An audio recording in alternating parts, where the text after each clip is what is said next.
All right, we're back. Thanks for coming back, everybody. Mike? I'm here. Mike's here. Hey, Another y'all. week with my buddy Mike Gregg, who, as you know, is a world-class puppet builder.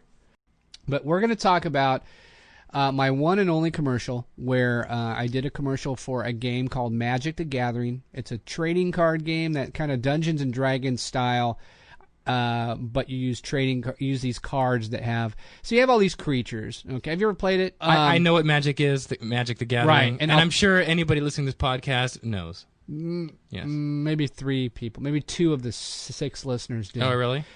To this day, they gave me like 4 decks, and then I got an autograph card from the artist. Well, we'll talk about that later. But yeah, I still You don't did know a how whole to play. commercial and they gave you 4 decks and an autograph? And I got paid. Oh, okay. I got a really nice bill. We'll tell the whole story because this is kind of fun, little inside stuff. So that's why I want you to jump in, because to me, it's not about me. It's just about the fun behind the scenes. That's my favorite thing. So you guys already heard the story about the audition and all of that, and I was really excited when I got it. The only thing that was kind of sad was that it was a non-union gig.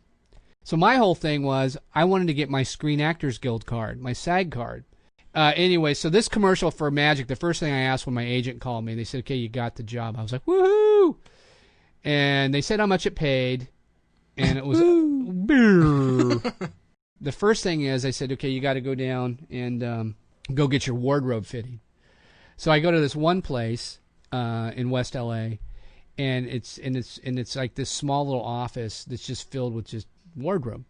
But I got a brand new suit, like an Armani suit. It was a really nice suit. They tailor fit for me and all that. And it was, the thing that was cool is that in everything that I had to do for this commercial, I was treated like a king.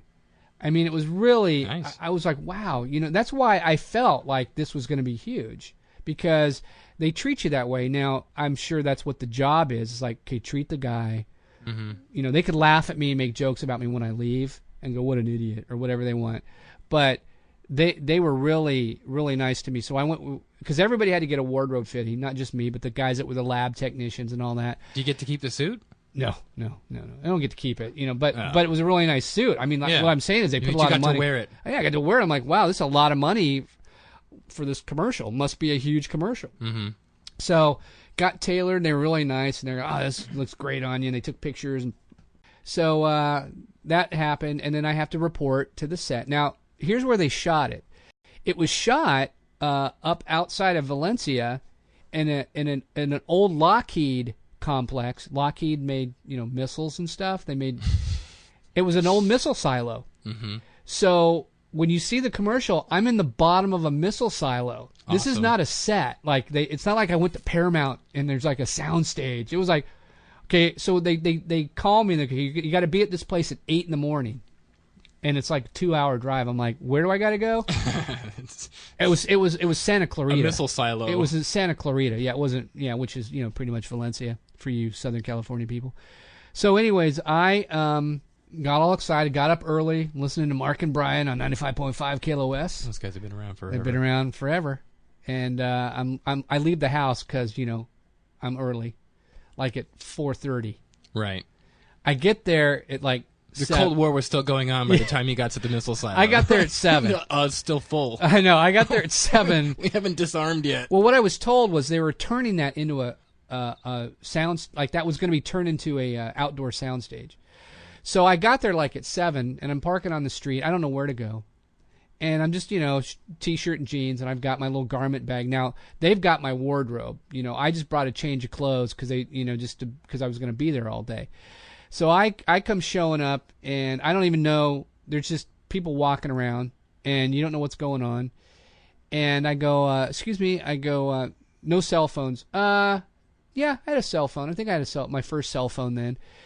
But I'm like, I'm Larry Morrow. I'm Bob, the accountant. They're all, Bob, you're Bob. And they get on the walk. Bob's here. Bob's here. Bob. Exactly. I got Bob. We've got They're Bob. looking for you, right? And well, your 50-pound cell phone. My shoe size. No, the call time, that's what we say in the business, the call time was 8 a.m. The call sheet says Bob, 8 a.m. So they threw me on a golf cart, which was awesome. And they said, are you hungry?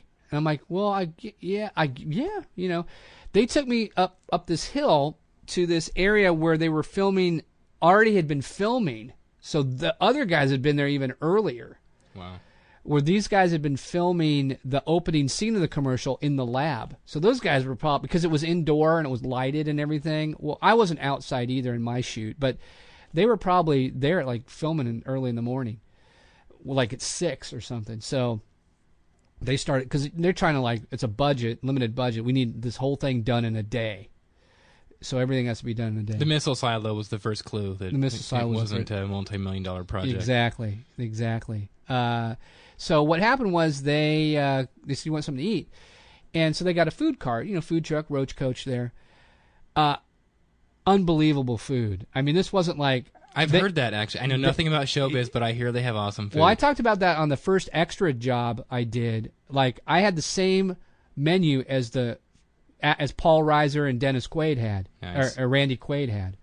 I had, like, there we had steak and we had all this stuff. So this was the breakfast truck, and they go, "What do you want?" And I was like, "I don't know. What do you got?" Because I was thinking everything was like pre-made. And they go, "What? Right. We'll make you whatever you want." And I was like, okay. And I was like, "You got any French toast?" Sure. And they made French toast from scratch. And they're like, "You want eggs?" I go, "Yeah." How do you want them? I go, "Sunny side up. You want some sausage? You want turkey or this?" And it was all freshly made from me. And it was this huge thing. But then but I'm nervous. This is like my first real job. So they made all that stuff, and I'm like, I got to eat all this because I don't want to waste it. Right. And there's other extras. So I'm actually above an extra on this one. So there's actually extras in the commercials that are there. And they're eating, and I said, "Hi, I'm Bob." And they go, "Oh, man." And the funny thing is, when I showed up and everybody was saying, "This is Bob," they're like, "Man, you're going to get it today." And I was like, because I knew in the commercial that it's about Bob getting thrown into this room with a monster. Mm-hmm. And I had no idea what that meant. Oh, a cool thing was they drove me. They go, "You want to see the thing that's going to kill you?" And I was like, "Yeah." So now we're getting into my geek ways, because now I want to. Yeah, nowadays they just walk you over to an Apple computer and go, Yeah. Here's what's going to kill you. Yeah. So they sent me over to the special effects team, and they're called EFX is the name of the company, because I don't know if they're still together. I want to plug them. Where the creature that kills me is hanging. He's hanging on a hanger. It's a full-bodied costume with robotics in it. I could have built that. You probably could have. It's all latex. I missed my calling. Beautiful. It was a beautiful. He told me it cost him $30,000. What in the world? Can you imagine? Yeah. This thing costs. I go, "How much?" He goes, "This thing." Because I told him, I met all the guys. So the whole day when I'm not shooting, I'm hanging out with these guys. I don't even care about anything else. Yeah, right. Yeah. I'm just with the guys, and I'm like a little kid going, "So how do you make that part, man? How's that, dude? Right. How do you wear that?" They were the nicest guys on the planet. They were like my age, and they were just like you. I was like, "No, this is what we do," so they were telling me all about it. And I hung out with them. And another cool thing is, how, of course, monsters drool. The goo, the Every snot, monster I've ever seen snot, drooled. right? I always call it ectoplasm because of Ghostbusters. They had this big vat of ectoplasm because they pour it. They don't pour it, but they carefully with a big salad spoon kind of scoop it and drip it over his teeth and everything and all that for all the shots. It's all shiny and everything. But it's like this. So I go, "What is it?" And they go, "Well, we can't tell you the secret." But everybody takes pride in their own. So everybody has their signature style. So I was watching them do all that, and they're walking around going, "We got Bob."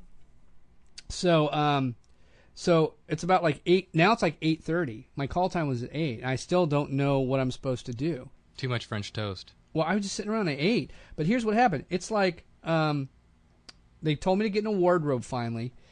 And there was there were 2 women. There was the wardrobe woman, and then this other woman who's she's an AD. She's an assistant director, or assistant to the assistant to the regional manager. Assistant to the director. Yeah. Assistant to the regional manager. A little office plug there, reference I should say. But anyways, these 2 just weren't getting along, and they kind of got me in the middle of their little fight. And so the wardrobe makeup girl, like, she put me in. So they said, "Okay, go change." And I went in my little trailer, the little Stars truck that you've probably seen around town, especially in your line of work. You've probably seen the Stars trucks on the street. Sure, yeah. So it's one of those, and you go in there, and I came out my suit. She goes, okay, we're gonna do makeup, and it's not a lot of makeup because it's just to keep the shine off my face. But still, they're doing makeup. But she's really, it's like very detailed though, which is weird. It doesn't look like I have makeup on, but it's not just like they're slapping powder on. It's like they're shading it, making sure it looks real. And then she takes these little clippers and she starts like plucking nose hairs and ear hairs. They're like trimming everything on my face. Like I shaved, but they shaved me a little bit more with like a heavy duty Western style scraping down the side of my face thing with the leather, back and forth. So she did that, and it's all a wide shot, right? Yeah, it's all the wide shot. So I'm all nice and smooth. And while she's telling me, she goes, okay, look. And I don't remember, I don't have in my little journal here their names. But she's like, so look, so-and-so, she's really going to be kind of a pain. And she might boss you around. Just hopefully she'll be nice to you. I'll make sure she's nice to you. And she goes, I'll take care of it. I go, well, that's really nice of you. She goes, well, I'll protect you. And I said, okay. So they call me out onto the set, finally. I've been hanging out with the guys with the org. Oh, her name was, it was Haley. There we go. I'm looking at my notes here. Haley was the makeup person, and Leslie was the DA, director's assistant. Okay. It's not assistant director. I'm glad we cleared that up. I know. She does whatever they say. So here's the weird thing about this commercial. I don't, obviously when you see the commercial, there's not really a whole lot to it as far as what I'm doing. But they just called me out, and it was like, we ran through it once, and then they were ready to shoot it. It wasn't even like, I'm like, wait, what now? Like, it's because you're a pro. They're like, this guy's got it. Oh, I was so stressed out. It was like an actor's nightmare, which I've talked about on the show before, where those dreams that you have where you're thrown out on stage and you're performing a play and you don't even know your lines. And you're like, what? And everybody's acting around you, and you're like, I don't know my lines. It's like having... Isn't your line in this to just kind of scream and yell I have no and line. panic? I have no line, but the panic is, I don't know what I'm supposed to, like, where you want me to go? Where's my mark? Where am I supposed to run? Because everything is, it's pretty technically laid out, right? Because the cameras have to track you, and it's like, but they made it a little bit more loose. They wanted me to be, look, just go nuts. But they had, the camera was on a crane. It was on what's called a Luma crane, which, so basically it's a robotic camera that you've seen, documentaries that followed me. They just tracked me wherever I ran. So it was really easy to do. So the cool thing about this set, so we're at the bottom of a missile silo, and in the commercial, you see me come through these doors, and then you see me look up, and then you see the guys at the end in this window looking down on me. Okay, so here's the first special effects shot. They were in a room that was up, but the missile silo only had one side. The other side was a big warehouse door opening. So the missile silo was not a cylindrical silo like how they kind of made it look. It was really just one side of it, and the other side was torn down. And it was an open warehouse. Okay, so what they did was the actual window that they're looking down on was above me, right? So they never shot that scene at the same time, obviously. So I have to come out, and so they told me, they said, okay, we're going to open the door. And these two guys manually open the door. It's like Star Trek, right? They add the sound effects later. So you hear that the sound effects is really cool. But two guys manually open it. And they said, okay, walk in. They go, there's your mark. And they pointed down to the mark. And I've got a file folder with just a bunch of papers in it. And they said, okay, you're going to walk out. You're going to hit your mark. You're going to look up. The guys are going to wave at you. You're going to acknowledge them. You're going to look around. And what they did was they said, okay, we're going to look around, and then we're going to say monster, and then or org is what he is, and then he came in, and I said, so what else do I do? They go, that's it, just run around, and then when you're done, just stop and crawl up into a ball against the wall there. Now this wall was covered in this metal sheeting with rivets on it. Rivets like bolted it, and there's a reason why I'm going to talk about that in a second. So here's where I'm trying to think about how can I get my SAG card. You want to say something? Because when something's a union, it's in it's written out. You can't make it. If it's non-union, And if you speak, and here's the thing not to do. So here's the one thing not to do in showbiz is don't speak when you're not supposed to. They get really mad because evidently you look like a newbie because obviously you can't do that. So the first take, I walked out. They did action, and they pull, and it's funny because it's literally like 5 minutes, and they told me what to do in 5 minutes, and then they're like, "Let's go," and I'm just like, because I'm worried about missing my mark, because you can't walk into a scene and be staring at the ground. So I had to figure out how am I going to make because I didn't get a chance to rehearse it. So it was like how many steps is it to the mark, and I wanted to make sure that that when I because what happens is you stand on the mark, and they have the camera set up, and they do the thing with the measuring tape. Oh yeah, it's a focus puller. Right. And there's actually a guy that's called a focus puller, and that's his job. All these jobs are like union jobs, but the acting part was not union. Later, I found out the guy who says, "I say the first round goes to the org." That was a union job. He got union wages. Nice. Yeah, the org got union wages. Probably. Well, they got a lot of money, I'm sure, for that work. I'd have done it for $29,000. See, well, next time. But anyways, so I came out the first time, and fortunately, because I'm holding a file folder, I looked down like I was looking in my folders, and I looked down long enough to see my mark, and then I hit the mark with my foot, and I looked up. So that's how I cheated that. If I was acting and doing dialogue, I don't know how these guys do it, like how they stop. You'll be watching, like, especially in crime dramas and hospital shows where they're walking down halls and talking for a long time and going around corners, and then they stop, and talk to each other and look each other in the face, and then they start walking again. That's all planned? It's all planned. They all hit marks. Well, they have to. Focus pullers. It's all got to be in focus. If they miss that mark, they'll go out of focus because the camera stops at a certain spot when they stop. So so I did stand there for a little while before I shot, and the director of photography was like this German guy, and he was really nice, and he's sitting there, they're checking lighting, and for a long time I'm standing there because they couldn't afford a stand-in. So I'm standing there, and it's like, which was fun for me. Like I'm, you know what I mean? It's like I'm on a movie set, or to me it's like, hey, I'll do this all day. Right. And the guy's like, so tell me, what do you think is a good DVD player? Like while he's like pulling the thing, and I'm like, I don't know. And you mean like Sony or Philips? Yeah, he was just small talking it. Uh-huh. Which was the coolest thing. And so I'm like, hey, the DP, director of photography, is having small talk with me. Right. Maybe he'll think I'm I'm really good at what I do. So anyways, we do all that, and then we go back, and they tell me what to do. Yell action, and they open up the fake door. I come walking out, and all the papers fall out of my folder, and they go all over the ground. Oh, man. So that's the first flub of the day. Right. So cut. Right. Cut. I go down to pick up the papers. They all start yelling at me. No. John will do that. The guy goes, yeah, I'll do it. Don't touch anything. There's a union guy that's in charge of props.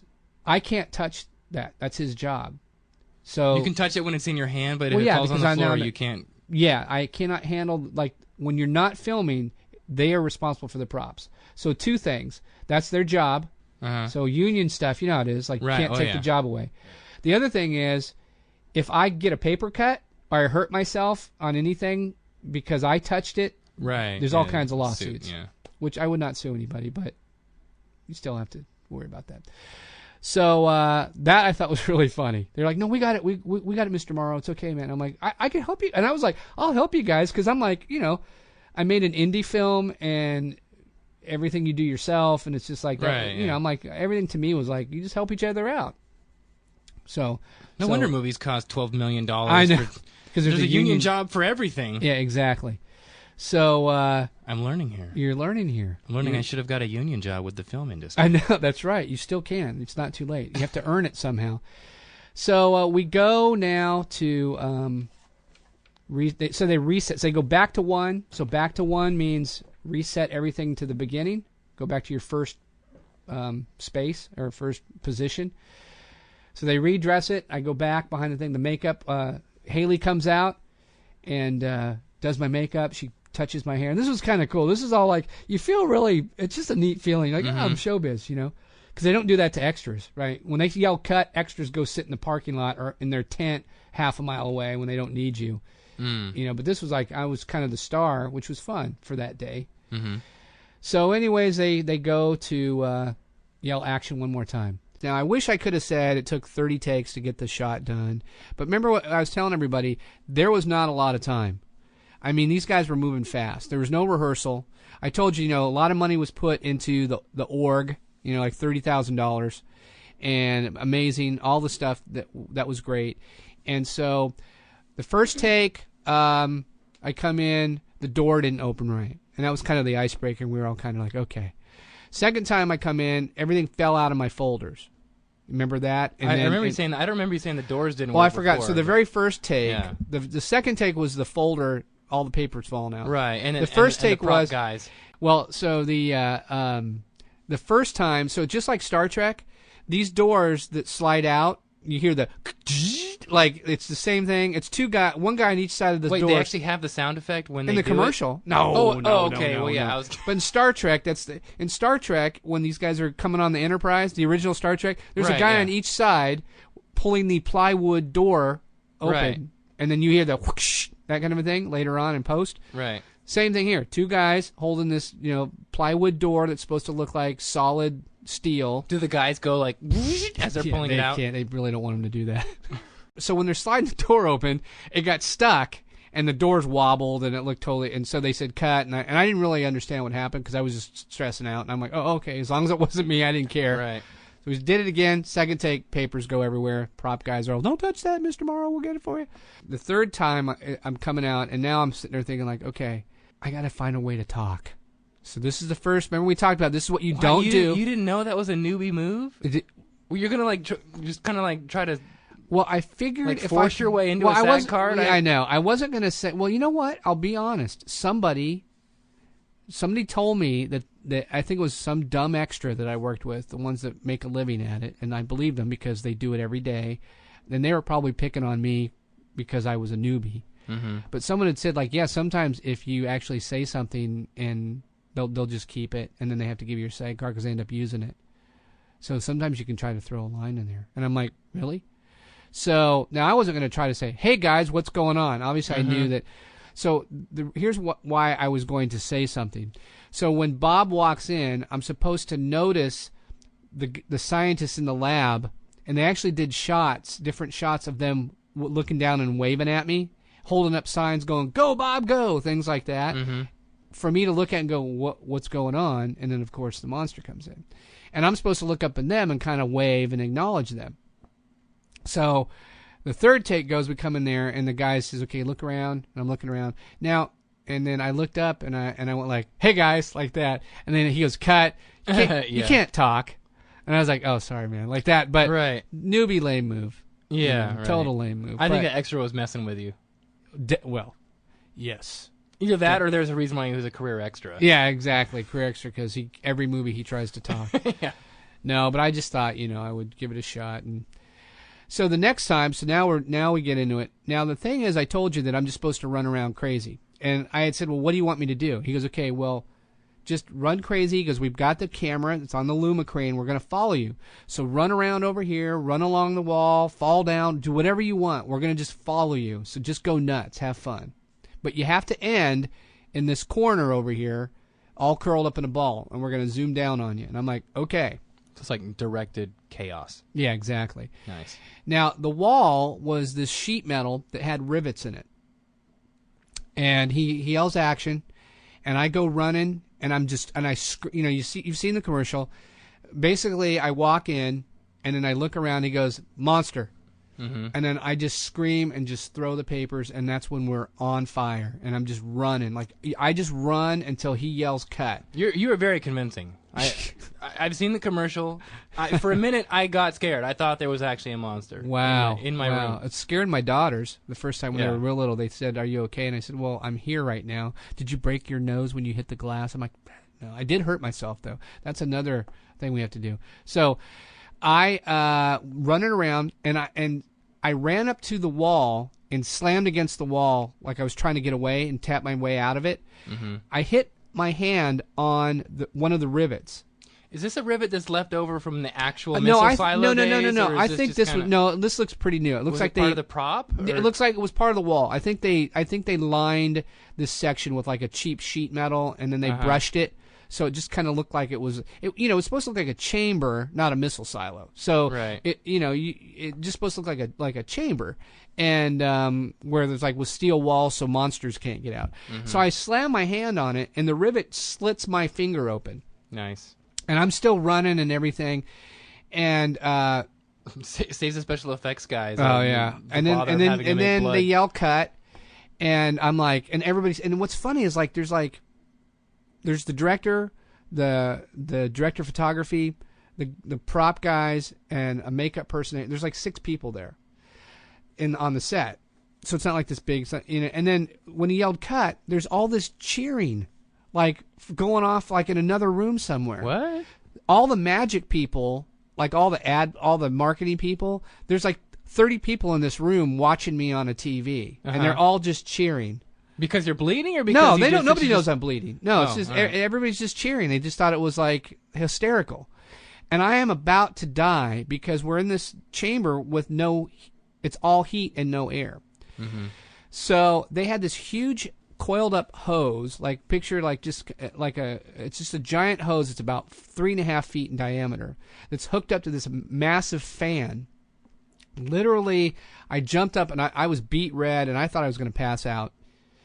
And what they did, they come running up to me. They grab my suit, they open my coat up, and they just turn it on, and they have me stand in front of it. And it just totally cools me off, like between every take, because it's so hot.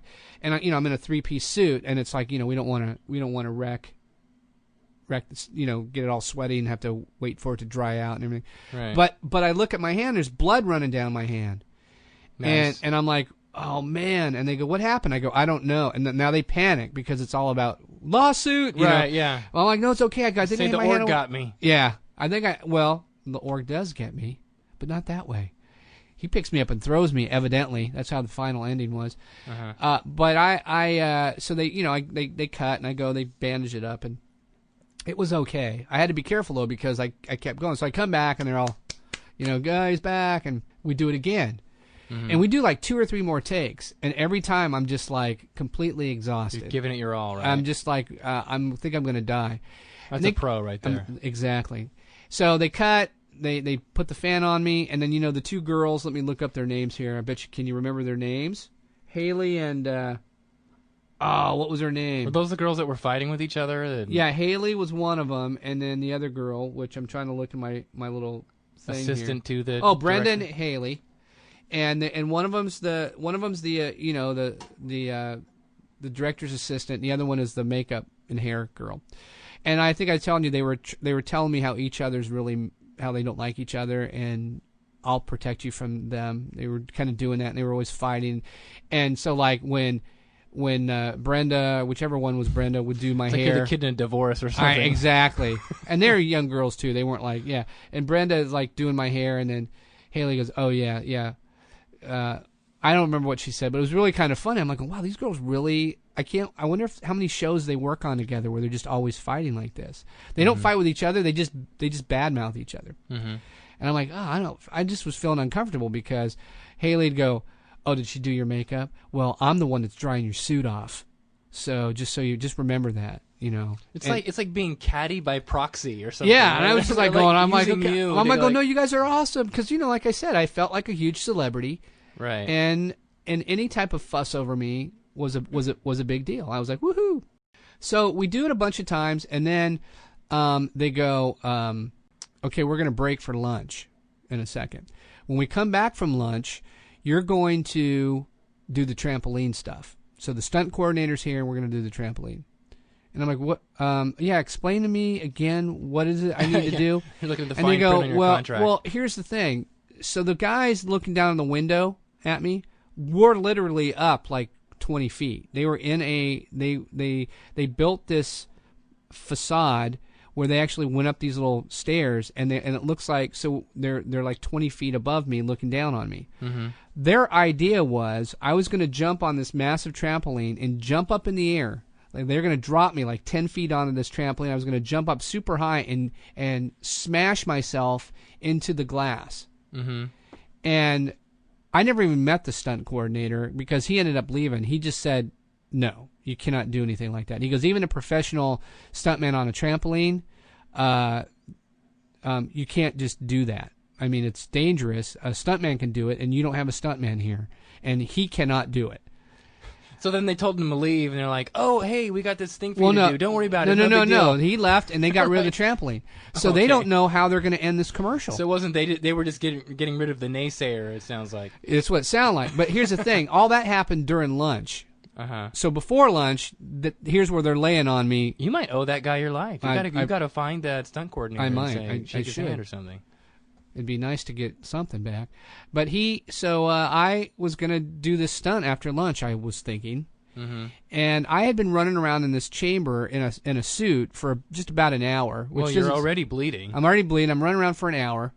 And I thought I was going to pass out. And then they're like breaking for lunch. And I'm just stressed out. I have no appetite. I think I'm going to throw up because I really didn't drink much water. I had that really big breakfast. Mm-hmm. And... you're stressed out, and you're like, okay, you want to do your best.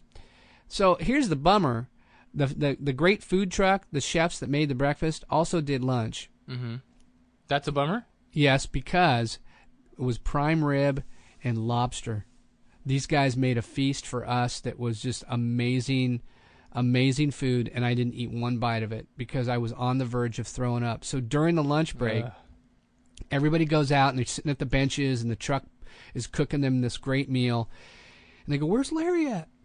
Were you just worried about the upcoming stunt? No, I literally was sick because I'm running around for an hour in this room with no air in a suit, and I didn't drink any water, and I was literally like, I don't know how I'm going to get through this day.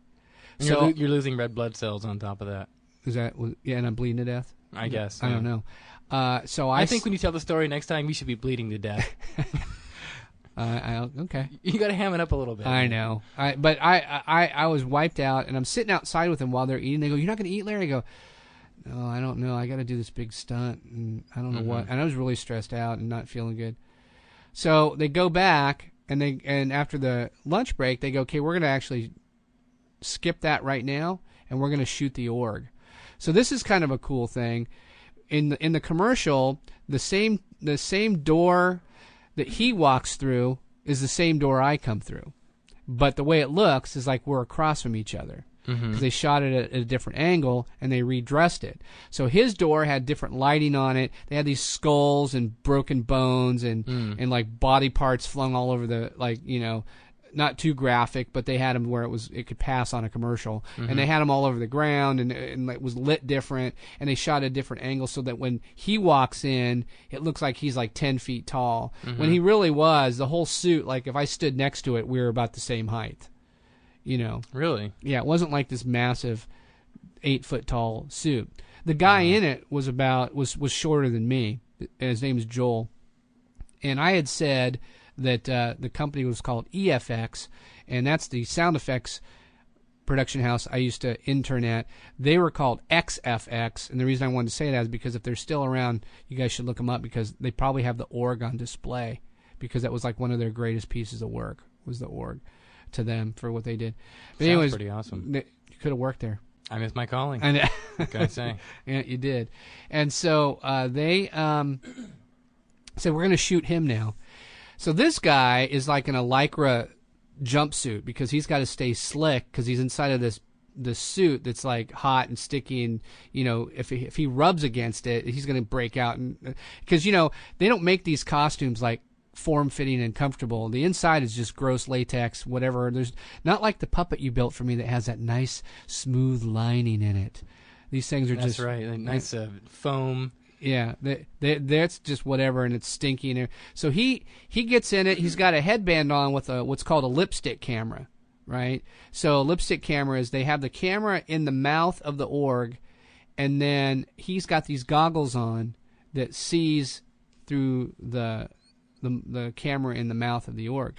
So he gets in the costume, and the costume is hanging like on this big hook because it's so heavy. He has to climb in it. And then, so after takes, when you're standing in front of the fan, going, "Oh, I've got this like Armani suit on, and I'm so hot," was he just like, "Shut up, man"? Well, he wasn't there when I was shooting my scenes, but we did one scene together.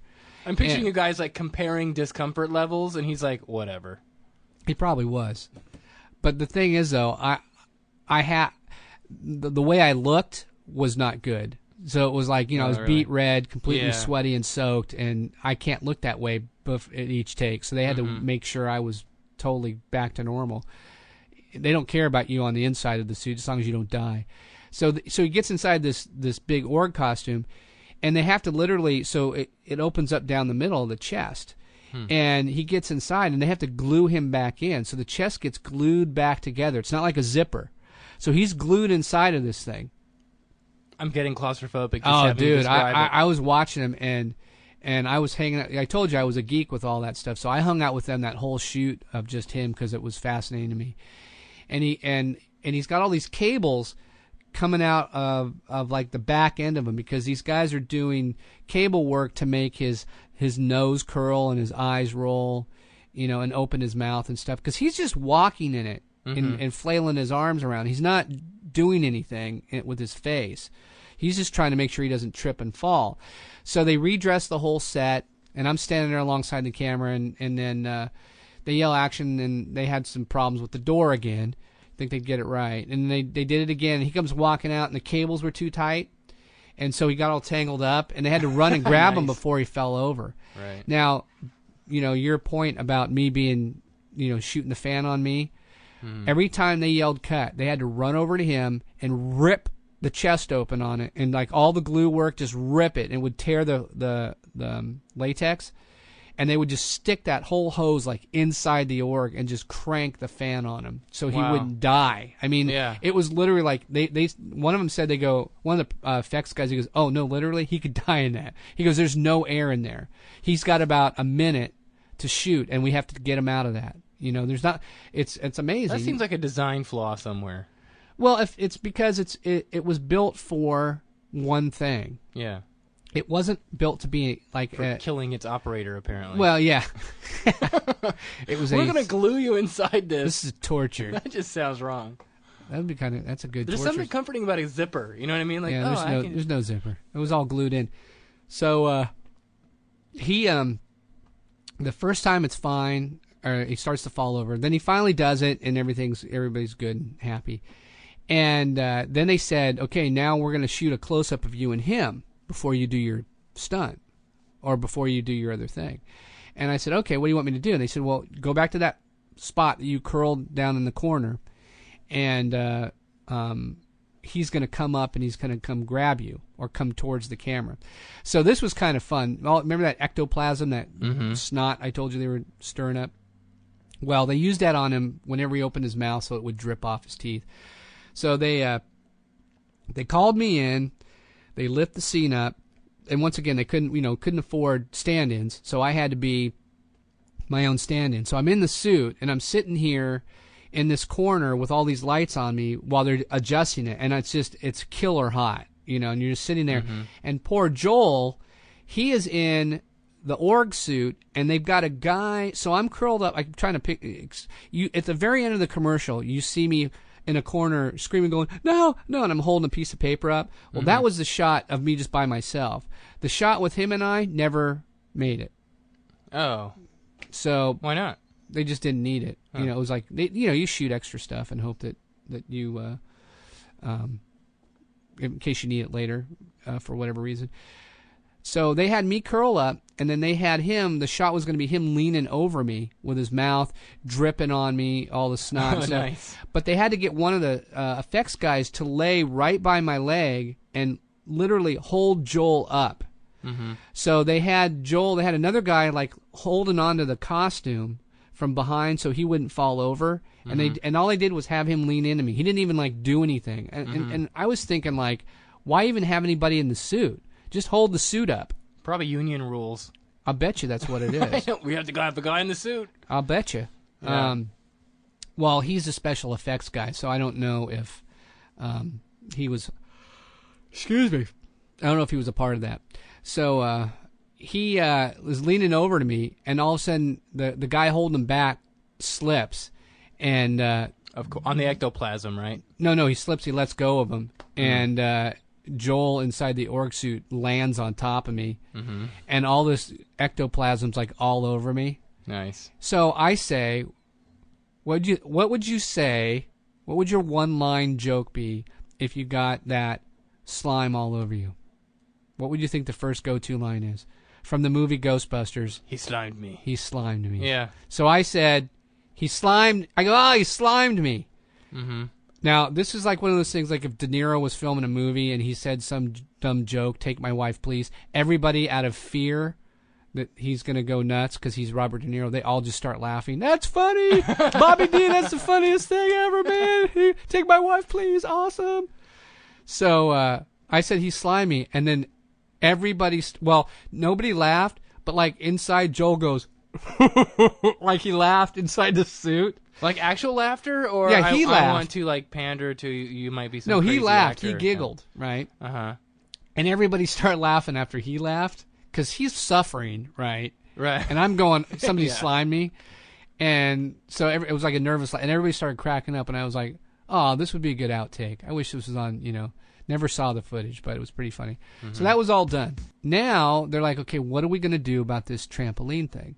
So they decide we're going to get a paint sprayer. We're going to get a bucket of blood, put it in this big system, and then it's like a spray can that you use to spray walls with paint, and we're going to just spray paint across the glass, and everybody will just react to it. Now, I was happy. I was very excited because why?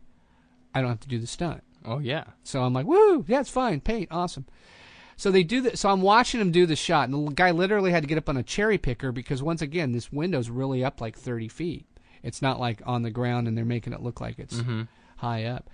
He sprays it, and it's like this mist of like a squirt gun. It goes like across the glass, and like your blood got vaporized. And I'm looking at I'm looking at the video assist unit, like I'm looking at the monitor, looking at it while they're filming it, and I'm like, you're like fake. Well, you can't see it. Oh. It's like too clear. I didn't say anything. I mean, I'm not going to cause it. Who am I, right? I'm just like, I'm not going to say anything.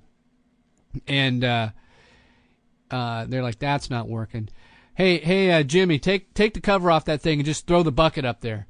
Yeah. So then they do another shot, and he takes the bucket and he just goes, whoosh, and it's just like paint up against the glass, just, and they all jump back, and that looked kind of cool. And then the guy goes, I said the first round goes the org.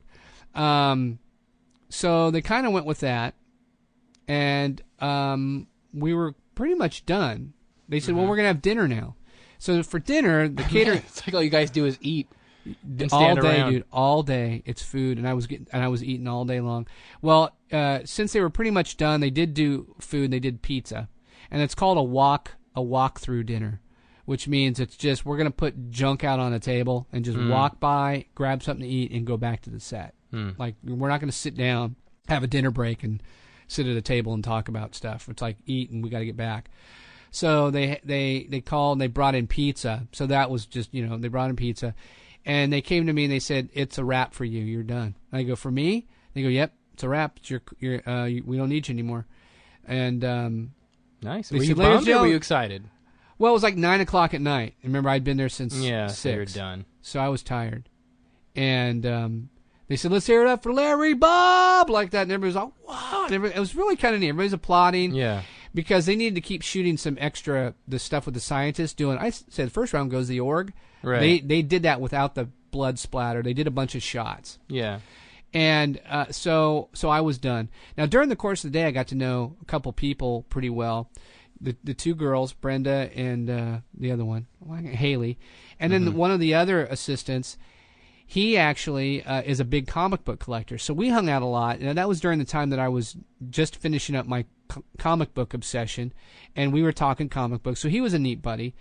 Then one of the kids that was one of the extras, one of the scientists, he was the 1998 Magic Champion of the World. And he won. Oh, they had actual Magic fan player there. Just like chess. They have these competitions that are just like a chess. It's like hundreds of people in a big auditorium playing with each other, and you just, Right. But he won, and he won like $30,000, which is a lot of money for a competition. He won $30,000, and he also gets to be in a Magic commercial. So I was really honored because I'm like, you won a competition and you get to be in a commercial with me, like with us, kind of like we're all stars. Yeah. So that was kind of fun. And another weird thing that happened was there's this one guy, one of the scientists, and he's in the shot. You can see him, really nice guy, and he didn't have any lines. He just stood there, but he was at the audition with me. So we auditioned together. For the part of Bob? Yeah. So he's just sitting there stewing the whole time? No, the whole time. Well, and this is the thing where it's like, was he either kissing up to me or was he... But he kept going, he goes, man, you are awesome, man. He goes, you just nailed it. You know, like you just thought about it and you did it. Man, that scream, you're just screaming. It's like, you just come out. He goes, you're sitting there all quiet. You're not even doing anything. You're just walking around. And then they yelled action. And you're like, on it, man. It was like Chris Farley going... Yeah, right. It was like a Chris Farley voice, but he was like a tall, skinny, bald guy, you know, kind of... But he was so... He goes, you're doing it, man. He goes, that's awesome. And I was like, oh, thanks. I go, well, you know, it's just I'm trying to downplay it because I really am just screaming. It's really not. He's probably looking at the blood and the slime and the gigantic fan and going, I'm just standing here in a lab coat. Yeah. I guess, but they weren't really watching it. And they might have been watching on the monitors with the Magic people. Right. But the Magic people were saying, oh, he is so amazing how he just turns it on and off like that. He must be real. I'm like, what? I'm just screaming. Literally, I'm not making this up. Excuse me. Well, it takes energy. You got to... Well, whatever. Throw yourself against... It's just funny because... sheet metal. Yeah, I know. Sheet metal with rivets in it. Mm-hmm. So that was kind of fun. So here's the funny thing. So they're all done. Turns out, Haley and Brenda, they're sisters. And they were playing a trick on me. And the trick was, let's see if we can get this Bob guy, which side would he lean towards? So they both confessed. They said, we're sisters, and we thought it'd be fun to try to see who you would be loyal to if we talk bad about each other, who'd you stick up for. Whoa, that is just so, like, mean girl manipulative. I know, but they were so sweet. They gave me big hugs, and they were like, you're awesome. You wouldn't sway. And in real life, I mean, that's real life, but I mean, people that know me, I'm a total fence walker, which has gotten me into a lot of problems where... You know, if there's three of us and two buddies are fighting, I'll be in the middle and I won't pick. You know, I'll be, well, he's right about, but on the other hand, you're like, well, I don't know. Sometimes he can do that.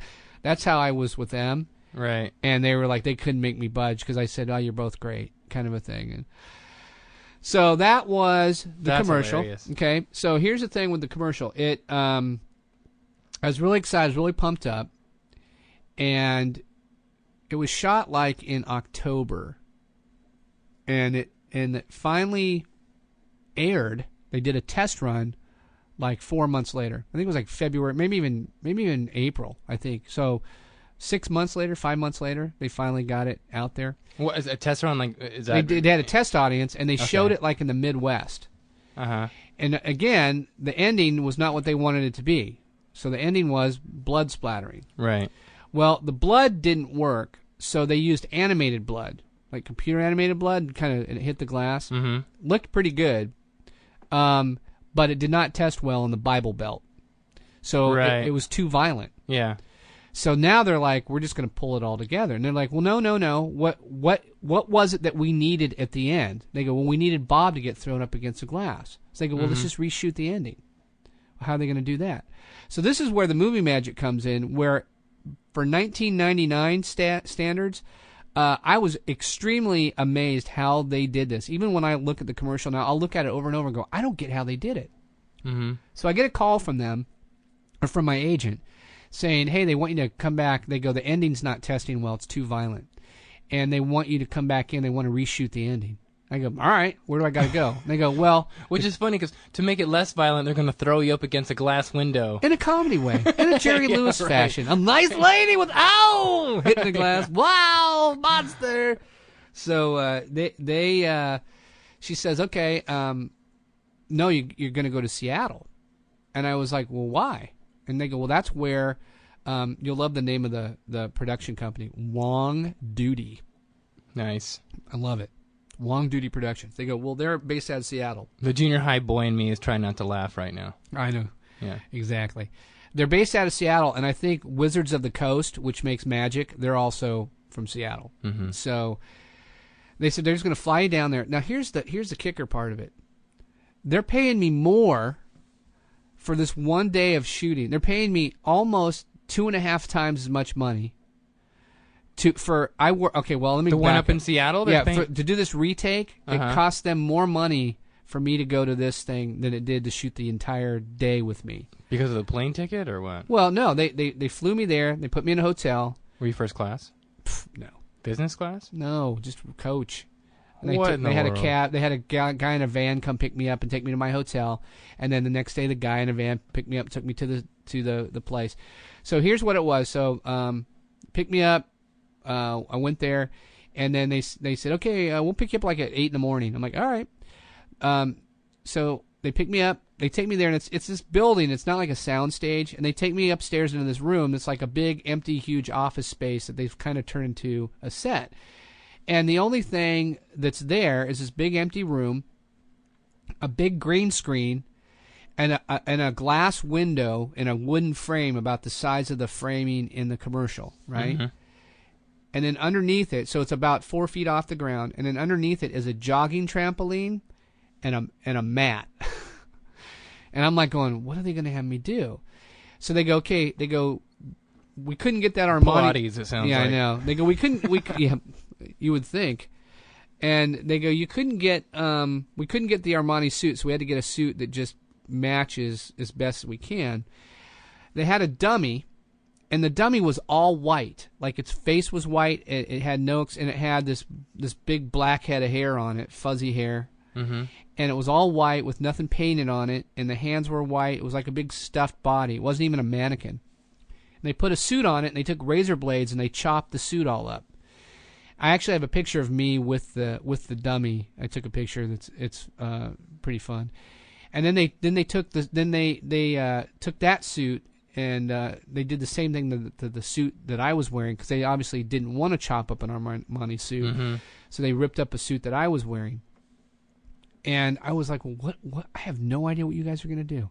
It's me, the director, and a cameraman, and that's it. There's like nobody there. They go, what we need you to do is you need to crouch down underneath the glass, jump on the jogging trampoline, and slam yourself into the glass, and then fall back on the mat. And I'm like, okay. So let's just try it. Where's your stunt coordinator buddy?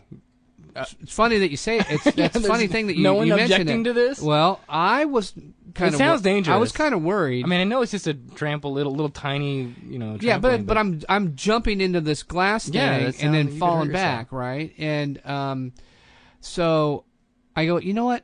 I have no problem with that, but I should probably just call my agent just to make sure. You know me. I'm like, I don't want to. Right. Maybe double check. You're like, pull the plug. He's calling his agent. Well, you know what? So I call my agent, and they go, well, yeah, what's going on? I go, so I'm at this thing, and they go, is everything okay? I go, no, they're awesome. Everything's great. I go, but they want me to jump into this glass, and we've done 2 practices already, and I go, and my elbow's swelling up, like it hurts. Mm-hmm. And they go, well, they're not going to bring it. They're not going to pay for stunt pay, so you're going to have to do it.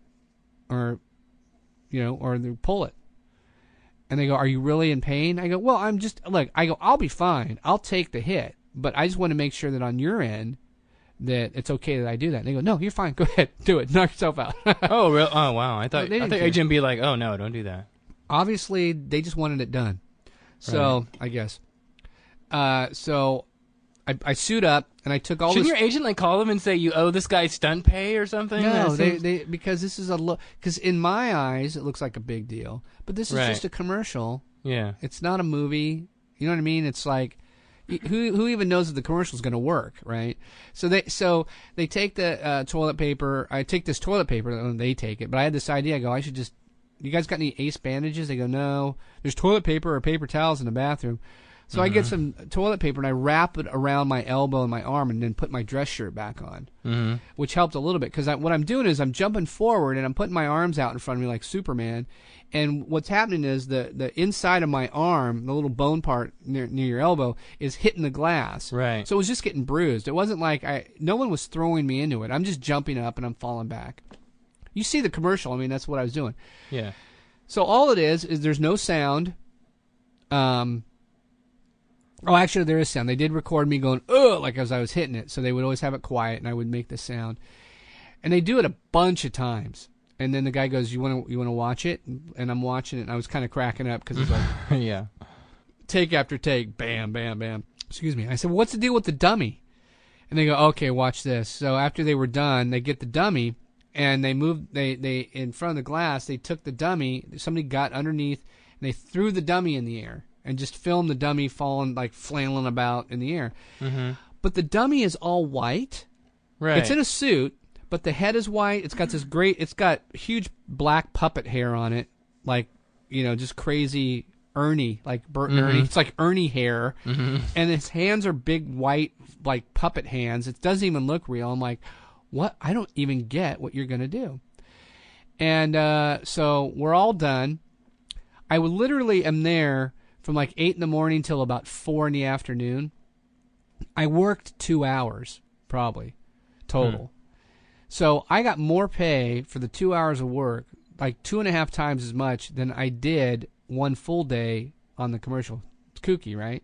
They actually paid that much more.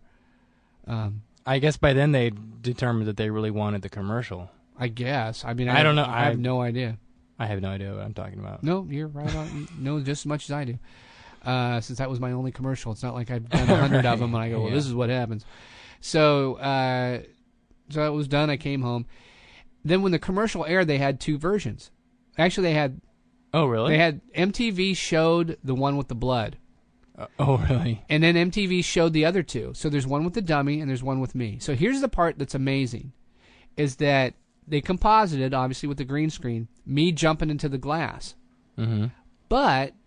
they put, when I hit the glass, they had the people in front of me while I hit I'm trying to picture it. You see, everybody that's listening, go watch the commercial. You see the back of all the scientists' head, and you see all of them react to me hitting the glass, right? Well, the thing is that they weren't anticipating reshooting this ending this way. So they didn't do any green screen work when those guys were reacting. That was shot there. Them looking out the booth going, whoa, that kind of a thing. So they composited me in front of them. It was amazing. I mean, when you look at it, I don't know how they did it because it was done so well. The compositing was done so well, and you think about the budget, right? And it's, 12, 13 years ago. Now it's easy to do it in Adobe After Effects and all that. And they probably did it in After Effects then too, but you had to be really good at it to do it. Some of the guys we know that are like 17 are going, I can do that in an hour. Yeah, I can do that in iMovie. There's a plugin for iMovie. It's called Green Screen Compositing Special Effects. You hit one button, it analyzes it and says, what do you want to composite? Right. Yeah, exactly. It's like done and done. All right, cool. So, what's the dummy for? Okay, so here's the dummy one. They had the shot of the dummy flying through the air. Same exact shot of them reacting, but it was now the dummy flying through the air. Dummy completely looks like a human, and my face is on it, and my hair is on it. What? So it's not like it's not like you could see that it's me, but the dummy is not the white dummy. Whatever they did, they composited something on there. I don't know what they did, and then they put my scream in there, one of my screams in there when I'm flying in the air, and actually. A lot of my friends when they first saw it, they thought the dummy one was funnier because it was more like a comedy. Like that's what you expect is a guy holding up his hands going, no, and then a dummy flies in the air, and that's kind of old school comedy joke.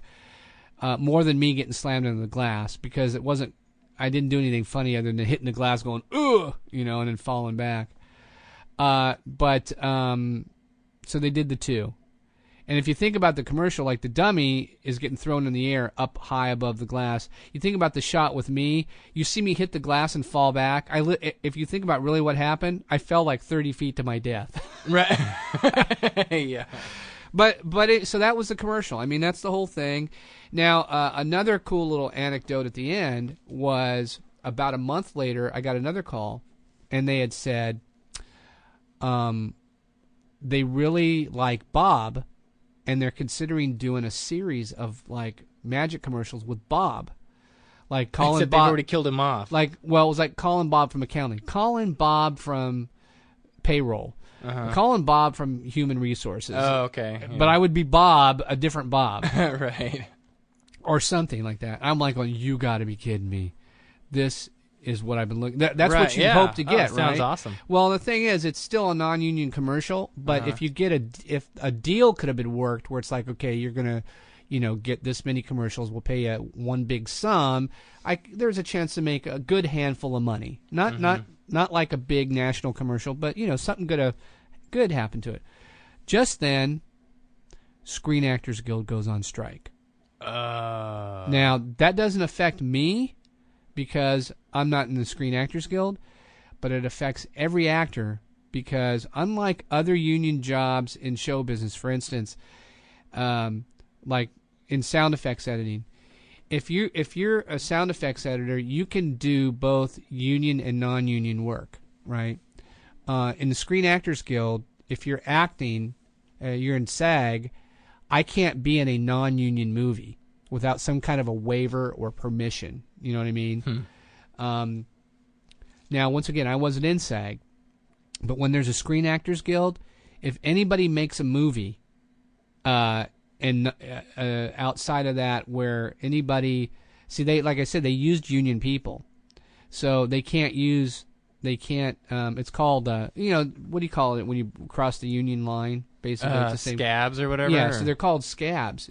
So what they generally will do, well, not what they will do, but this is what has happened, is they will go to another country to shoot during a strike because you're out of the country and you're working over there. Right. Now, they said that's what the plan was. They were going to go to Canada to shoot more magic commercials. And they told me they want you to go. But my agent said, but if you do something like that, you will probably get blackballed from the industry when the time comes for you to join the union and they find out that you went to Canada during a strike to film something. You will get in a lot of trouble. So she had said, so I advise against it. But it's up to you. Because in her eyes, she'll go, we'll take your money, because they get they get 10%. Well, they ended up not doing it. They just scrapped the whole thing. So nothing ever happened. What did you decide what you were going to do? What were you going to do if it hadn't? You know what? I wasn't going to. Well, because there was no offer. Like if it was like we're going to pay you $1 million to do that, that's different than just saying. Right. Just do it. So to be honest, I said I wasn't going to do it because I go, well, I don't want to ruin any. I mean, all these years I've been trying to get in the showbiz. Why would I try to? That's why I asked you how you felt about the unions because, in this business, the union is the ultimate thing you need to be in. Right, and they're your friend, and so you really need to respect the unions in the entertainment business. And I wanted to be that way. I was like, I'm not going to come into this business the wrong door, So, but fortunately, I didn't have to make that decision because they just nixed it. Then about a month later, I get another call, and they said they want to make a trading card after you, and they want to use your likeness, like part of the game, like yeah. They want to make a Bob card. Bob would like make your opponent like go pee on himself or something. Yeah. Well, I asked them, I go, well, what for? They go, well, they're making what they're going to call bloopers deck. Where they take, so what they do is they'll make creatures that didn't make the final cut. Like the artist will do some, and they'll go, what is that? And they'll go, forget it. Let's just throw it away. No, this is funny. Let's make a deck of all these badly drawn or just characters that didn't work. And then they wanted to put a Bob in there. And they wanted to pay me for my likeness. Now, here's the thing. Did I just say my agent called me? I don't know. Yeah, my agent didn't call me. They called me and said they wanted to make a trading card. So then I said, I need to call my agent and ask him, because they said, we're going to do this and we're going to pay you X amount of dollars. And I said, well, that sounds good to me, but do I need, I'm going to check with my agent. They said, well, if you call your agent, we're taking it off the table. So basically, Really? they didn't. Well, because what would have happened is my agent would have got involved and would have tried to get more money out of them. Mm-hmm. Or like some kind of a commission to use my likeness. Like, well, for every box you sell, you're going to... They didn't want to do that. They just Right. wanted to get me... And you know what? At that point, I didn't care. Yeah. I really didn't, you know. So I said, that's all right. If you guys think it'll be a hassle, I won't bother. So they did, and everybody's seen the Bob card is on my Facebook page. And the guy, so they sent me like I'll show it to you. It's here in the studio. I got to frame it and put it up. But they the guy painted it and signed it, and they gave it to me. And if you go on, I went on YouTube, and I've got it on my YouTube page. But these other kids have posted that commercial. Like, it's got a lot of people have posted it, and it's got a lot of hits. And people would make comments, and I would go on these YouTube sites and go, "I am Bob," and this is what, you know, nobody. And to these little geeks, it's like, really? Like, they need to make more Bobs, man. And I'm like, Right. really? I go, how old are you guys? And then you see some people go, I remember when I was a little kid when that commercial came out. And I'm like, oh, Yeah. you're a little kid. But people have said they've seen the card. So it's a myth. It's an urban legend that the card actually got They produced. actually made a deck? Well, they had told me that it never got done. Uh-huh. And words on the blogs, and if you go deep into the geeky magic realm and try to get people to talk about Bob, some people will say, "Oh, I had that card," or "I've seen that card," or "They were going to make it, but I saw it in a picture somewhere." And I'm like, well, who's seen this card? You know? Wow, it's like Bob folklore. Yeah, it is. Isn't that crazy?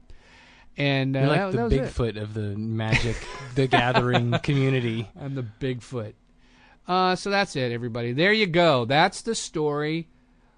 That's a great... I say we make a card. If one hasn't been made, we need to make a card. Well, I have to try. I've been trying. Well, I've since then actually emailed Wizards of the Coast and said who I was, and I was in Bob, and they're like, "Oh, that was, you know, like we Bob like who? no, I'm like kidding. 5 years ago, I think Yeah. I emailed them, and they totally like they don't know me, but they were like, "Oh, that's one of our favorite Magic commercials of all time," because evidently they made a lot of them, and they up until the last few years they've still made them. I've never seen them, so I don't know where they're being played.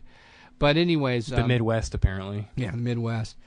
But they, I tried to ask them if the Bob card ever came out, and I've sent them emails that, hey man, there's a lot of fans that want to do more Bob commercials. I'm available, kind of a thing, you know.